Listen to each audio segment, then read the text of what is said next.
Ma'am, pwede na ako siguro. Ha? Anong sa palagay niyo, boys?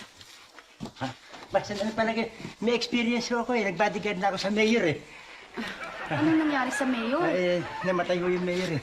Eh, Dahil may babaril sa akin, nakatakbo ko sa likod ni mayor. Siya ang tinamaan eh. Patay. ano? Hindi. Sakit mo sa puso, kinamatay. Bibiro lang ako. Pwede ko siguro ako, no? Naku, palabiro talaga to. Pwede na ako.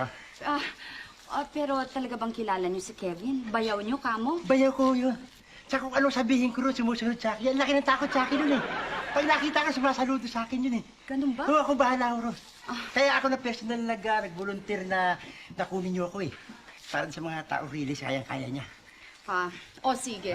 Kung gano'n ay tanggap na kayo, okay na okay. Ano ang pwesto ko? Mabuti pa kayo ang magiging close in security ko. Ako? Oo, alam mo yun, di ba? Alam ko yun. Layo kay ma'am. Layo kay ma'am!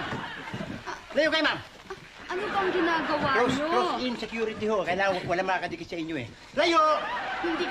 Hindi ganon.